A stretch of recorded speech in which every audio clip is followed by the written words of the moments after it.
whenever you call cancel on the cancellation token anywhere in the application, it will raise an exception here directly saying the process has been canceled. So this is useful also for responsiveness whenever you are doing a long operation and you need to cancel it. It becomes very easy.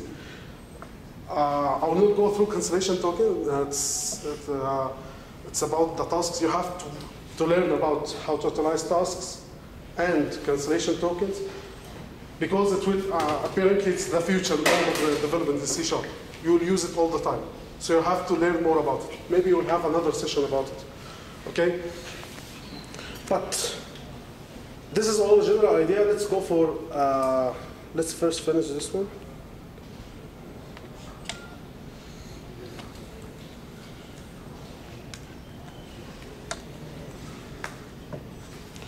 The async is just telling the compiler that this function contains a wait.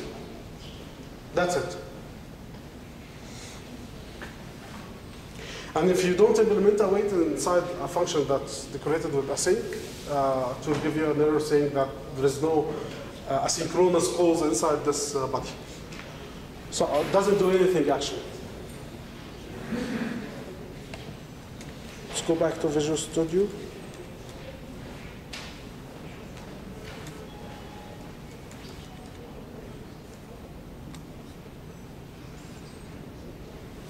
There is a nice application, the build, okay, getting movie titles from Netflix, and they give you step-by-step how to make it async. So they created a normal blocking application, nice application, and give you on the web page how to step-by-step convert it to async, a CTP async application. And it's explained in C# and in VB. So let's run it. First, connect to the internet.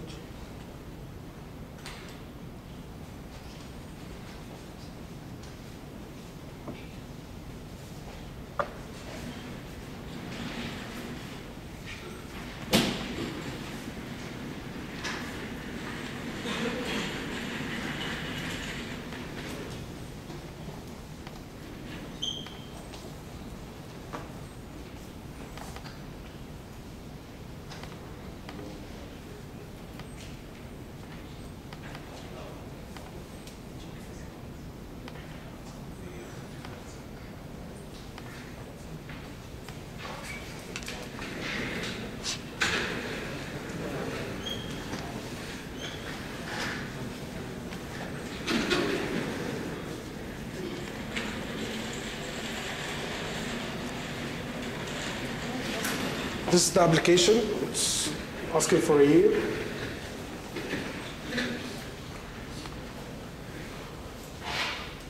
Okay. It will just block, trying to get all the movie titles for this year.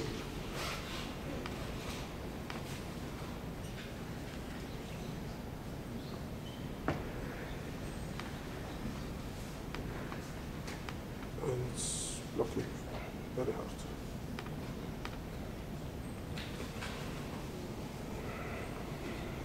Okay, let's go through the code until it finishes.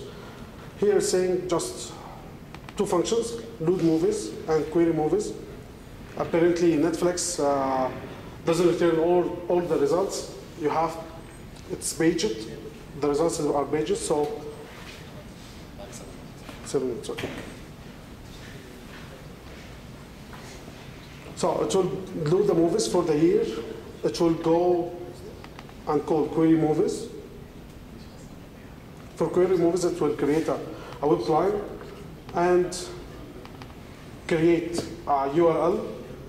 Okay, this is a RESTful web service. So I'm having the URL containing whatever parameter I'm passing, like the year and start and count.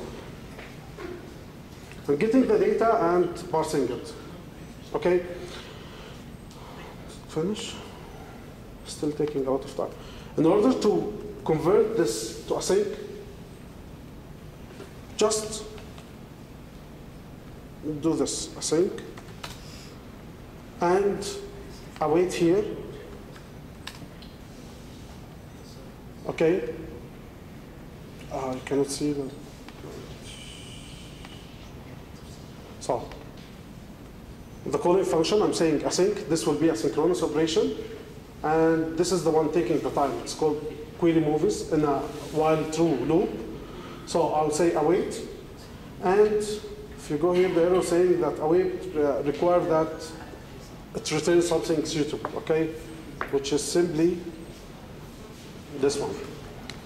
I'll make it first async and implement task.t. So to answer the question, does it have to be a void? No. It can be either two things. Task of t, which returning a task. You have to read more about tasks. Task of string, task of whatever, but the task, you can query it. Query the result, check if it's cancelled, join it, wait for it, okay? In this case, it's returning an actual result. Okay, it's a list of movies. But it will be contained in a task, because it will return, okay, but return the task that you can wait for the results or do whatever you want, okay? If you do a void, if you call a void, it will not return any result.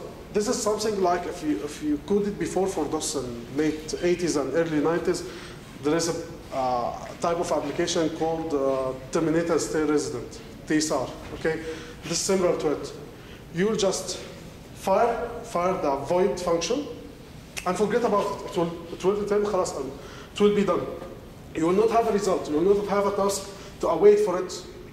Like if you want to create something like a timer, a clock, okay? You can actually have it here in a loop, delay, and then firing, delay, firing, delay, firing, okay? You will call it once, you will forget about it. You cannot go and query, is it done or not done? So if you create a void, like this one, here it's a void, so I will fire this, and the calling function will forget about it, okay? Internally, it will update the UI. Here, when it's calling the query movies, it's returning here a result. So here I can wait for it, okay? And I can wait until it actually finished. So let's go through the code, the sequence. Here, I'll be calling it with a year. It will do this code sequentially. It will go into the while loop until it hits this await. Okay? Whenever it hits this await, it will return, exiting the while loop, and all to the caller. First, it will continue. And after query movies finishes for the first time, it will continue from here. So I will have a result propagated and ready for me. I'll start rendering it on the screen. Yeah, this is all in the method. Actually, if you do it and watch the task manager, you will find the authorization to be on the single core. Twice? First time, it's not void. If it's not void?